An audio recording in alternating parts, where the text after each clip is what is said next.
नमस्कार दोस्तों, मैं आपका दोस्त बजरंग प्रजापति एक बार फिर से आपके सामने हाजिर हूं एक और ऐतिहासिक किस्सा लेकर।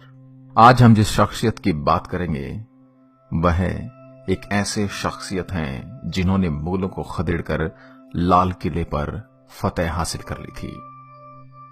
जी हां, हम बात कर रहे हैं जस्सा सिंह आहलूवालिया की, जो पहले सरदार थे जिन्होंने लाल किले को फतेह किया। इतिहास इस बात की तस्दीक करता है कि दिल्ली के लाल किले पर हमेशा से ही मुस्लिम शासकों का राज रहा है, लेकिन सन 1783 में ऐसा पहली बार हुआ जब सिख सेना ने बादशाह शाह आलम को घुटनों पर ला दिया और लाल किले पर केसरी निशान साहिब का झंडा लहरा दिया। वाक्य कुछ ऐसा था कि इससे पहले दिल्ली में कई सिख गुरुओं को शहीद किया गया था, लेकिन उन जगहों पर ना तो कोई गुरुद्वारा बनाया गया और ना ही सिखों को इसका अधिकार दिया गया। इसके साथ ही इसी दीवाने आम में बैठकर 1783 से 67 वर्ष पूर्व सिखों के बहादुर योद्धा बाबा बंदा सिंह बहादुर को 740 सिखों के साथ शहीद करने का फरमान सुनाया गया था। इस सब को देखते हुए बाबा बघेल सिंह की अगुवाई में जत्थेदार जस्सा सिंह आहलूवालिया और जत्थेदार जस्सा सिंह रामगढ़िया ने मुगलों पर आक्रमण कर दिया। इसमें जत्थेदार जस्सा सिंह आहलूवालिया की बेहद अहम भूमिका रही। उनकी वीरता व बहादुरी को देखते हुए दीवाने आम में उन्हें सुल्तान उल कौम की उपाधि दी गई। आहलूवालिया को लाल किले में बादशाह के पद पर बैठने के लिए कहा गया, लेकिन उन्होंने यह कहते हुए मना कर दिया कि सिख धर्म में बादशाह का कोई सिद्धांत नहीं है। चूंकि इसी साल इनकी 3री जन्म शताब्दी पूरी हुई है, ऐसे में जस्सा सिंह आहलूवालिया के जीवन के कुछ खास पहलुओं और किस्सों पर नजर डालना और भी दिलचस्प रहेगा। जस्सा सिंह आहलूवालिया का जन्म 3 मई 1718 को लाहौर के गांव आहलू में हुआ था। उन्होंने बचपन में ही युद्ध कला में महारत हासिल कर ली थी। उनकी इस कला को देखते हुए 1748 में नवाब कपूर सिंह ने जस्सा सिंह आहलूवालिया को अपना उत्तराधिकारी घोषित कर दिया। इस प्रकार नवाब कपूर सिंह के मार्गदर्शन में उनके राजनीतिक पथ की शुरुआत हुई और उन्हें सिख नेताओं की पहली पंक्ति के नेताओं के बीच जल्द ही गिना जाने लगा। 1748 में नवाब कपूर सिंह सलाह पर 65 समूह जो अस्तित्व में आए थे उन्हें फिर से 11 समूह में बांटा गया और 11 समूहों की सभा को दल खालसा नाम दिया गया। जस्सा सिंह आहलूवालिया को उनकी अद्भुत क्षमता के कारण सिखों का कमांडर नियुक्त कर दिया गया। सन 1761 में जस्सा सिंह आहलूवालिया के कुशल नेतृत्व में सिखों ने पानीपत की लड़ाई से लौट रहे अहमद शाह अब्दाली पर हमला किया और 2200 हिंदू महिलाओं को उसके चंगुल से रिहा कर सकुशल उनके घर पहुंचाया। अब इनका निशाना दिल्ली था। इसके लिए बाबा बघेल सिंह, जस्सा सिंह आहलूवालिया और जस्सा सिंह रामगढ़िया ने मिलकर एक रणनीति बनाई।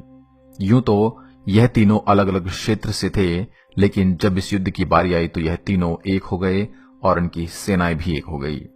चूंकि बाबा बघेल सिंह, जस्सा सिंह आहलूवालिया और जस्सा सिंह रामगढ़िया पीछे से ही दुश्मनों को पराजित करते हुए आ रहे थे, इसलिए इनकी सेना ने यमुना तक अपने पांव फैला लिए।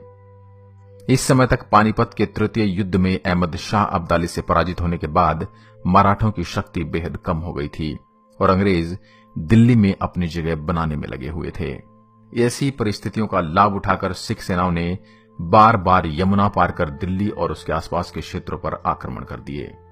दिल्ली सिख गुरुद्वारा प्रबंधक कमेटी की किताब दिल्ली फतेह दिवस के अनुसार दिल्ली के लाल किले पर कब्जा करने के पहले बाबा बघेल सिंह और जस्सा सिंह आहलूवालिया ने गंगा यमुना के बीच के कई क्षेत्रों जैसे अलीगढ़, टुंडला, हाथरस, खुर्जा और शेखुबाद आदि पर आक्रमण कर उनसे लगान वसूला और वहां के नवाबों की धन दौलत पर कब्जा कर लिया। यहां से वसूले गए धन में से जस्सा सिंह आहलूवालिया ने कुछ राशि अहमद शाह अब्दाली के आक्रमण के कारण 1762 में तबाह हुए श्री दरबार साहिब अमृतसर के निर्माण के लिए भेज दी। सिखों के बार बार आक्रमण ने दिल्ली के मुगल सम्राट शाह आलम को परेशान कर दिया। इस संबंध में उसने अपने वजीरों को सिखों से बातचीत करने के लिए कहा, लेकिन कोई हल नहीं निकला। इसके बाद सिख सेना ने 12 अप्रैल 1781 को यमुना पार की और दिल्ली से 32 मील दूर बागपत पर आक्रमण कर दिया। इसके बाद विजयी अभियान को जारी रखते हुए उन्होंने 16 अप्रैल को शाहदरा और फिर पटपड़गंज पर हमला बोल दिया। 8 अप्रैल 1783 को बाबा बघेल सिंह, जस्सा सिंह आहलूवालिया और जस्सा सिंह रामगढ़िया की अगुवाई में 40,000 सैनिक बुराड़ी घाट पार कर दिल्ली में दाखिल हुए। आहलूवालिया के निर्देश पर सेना के 3 हिस्से किए गए। 5,000 सिपाही मजनू के टीले पर तैनात कर दिए गए। 5,000 सिपाहियों की दूसरी टुकड़ी अजमेरी गेट पर तैनात कर दी गई और बाकी बची 30,000 की सेना, जिसमें अधिकतर घुड़सवार थे, को सब्जी मंडी व कश्मीरी गेट के बीच के स्थान पर खड़ा कर दिया गया, जिसे आजकल 30 हजारी के नाम से जाना जाता है। 30 हजारी को यह नाम लाल किले पर आक्रमण करने वाले 30,000 सिख सैनिकों के कारण दिया गया था, जो नंगी तलवार लेकर मुगलों का काम तमाम करने के लिए वहां तैनात थे। यह सेना मालकागंज, मुगलपुरा और सब्जी मंडी में फैल गई। सिख सेना की दिल्ली में होने की खबर सुनकर बादशाह शाह आलम घबरा गया और उसने मिर्जा शिको के नेतृत्व में मेहताबपुर किले पर सिख सेना को रोकने की कोशिश की। हालांकि वहां पर पराजित होकर वह भाग गया और लाल किले में जाकर छिप गया। 9 मार्च को फजल अली खान ने सिखों को रोकने का असफल प्रयास किया। इसके बाद वाहेगुरु जी का खालसा, वाहेगुरु जी की फतेह के उद्घोष के साथ सिख सेना लाल किले की ओर बढ़ी और दूसरी तरफ अजमेरी गेट पर तैनात सिख सेना ने शहर पर आक्रमण कर दिया। मुगल सेना युद्ध करने की बजाय छिप गई। 11 मार्च को सिख सेना लाहौरी गेट और मीना बाजार को पार करती हुई लाल किले के दीवाने आम पहुंच गई और वहां कब्जा कर लिया।